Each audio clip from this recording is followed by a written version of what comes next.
So I'll be talking about parallel and perpendicular lines. So here's a typical problem you would see on your pre-calc, possibly even in algebra, but this is a good review for pre-calculus as well. It says that line L passes through the point 4, 5. And line P is the graph of y minus 3 equals 2 times the quantity x plus 7.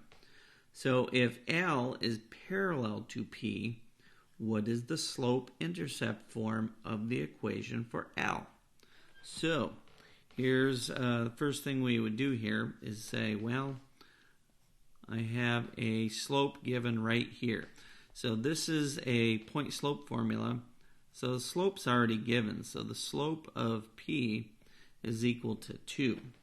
And because we are parallel, that means the slope of line L is going to have the same slope. So the first thing we would do is go ahead and write down our point slope formula. And we're going to substitute the given point. So up here, 4 is x, so that's going to go in place of this x. And y is 5. So that's going to go in place of this y here.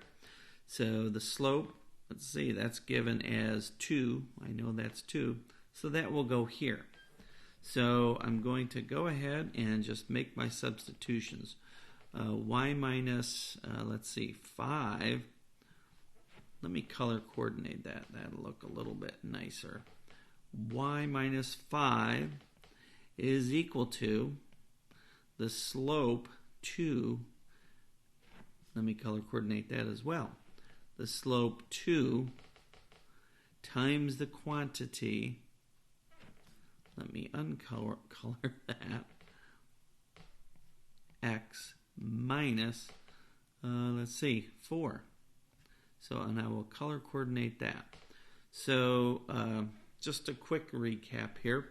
We've taken the point 4, the x coordinate of this point, I should say, put it in place of x sub 1. We've taken the y coordinate of this point, which is 5, and put it in place of y sub 1. And we took the slope of the line, which is 2, and it has to have the same slope as the given line, P. So this is what we have so far down here. But it says we want to write this in slope-intercept form. So this is in point slope form, so I have to do a little bit of rearranging here. So let's go ahead and distribute our 2 over here. That would give us 2x minus 8. And then if I add 5 on both sides, I have negative 8 minus negative 5 would be minus 3.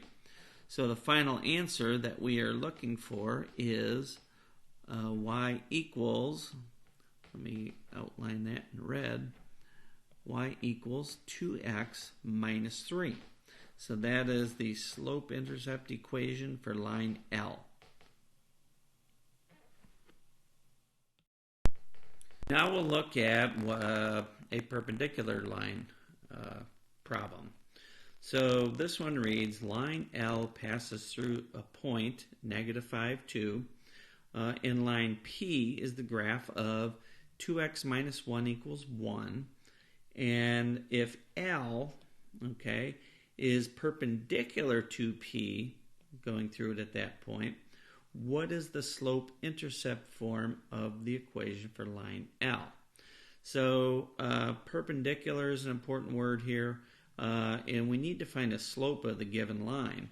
So the first thing we want to do is take 2x minus y equals 1, and let's solve it for y so we can easily find the slope.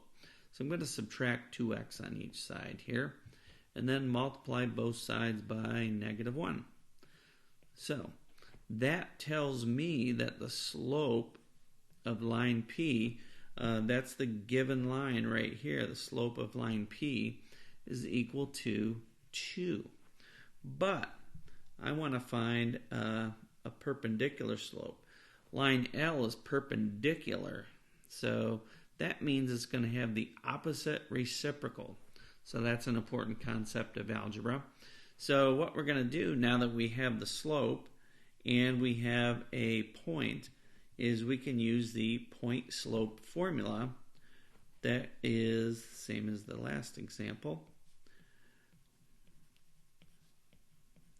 So we will substitute into this equation. So I have -5 goes in place of x, and 2 will go in place of y, and -1/2 will go in place of m. So let's start our substitution. So y, well, that's the 2, so y minus 2, and that is going to be equal to my slope, which is -1/2, times the quantity, x minus my x coordinate, which is 2. I'm sorry, -5. So you have to put a negative in here too. I always encourage students to do that. Just because this minus sign is part of this x coordinate. This minus sign is part of the formula. So it's minus minus. So point slope form, but we want it to be in slope-intercept form. So let's go ahead and do a little bit of rearranging. First thing we will do is, well, that's the second thing we'll do. -2 equals, I'm going to go ahead and distribute that -1/2. So that becomes -1/2x minus, now negative times negative times negative is negative. So that's 5/2. So -5/2. And then when I go to subtract 2 on each side, remember that 2 is equal to 4/2, right? Because I'm dealing with 5/2 over here. So I'm going to add 4/2 on both sides. So -5/2 and 4/2 would give us -1/2. So the final question we're looking for is, final answer, y equals -1/2 x minus 1/2.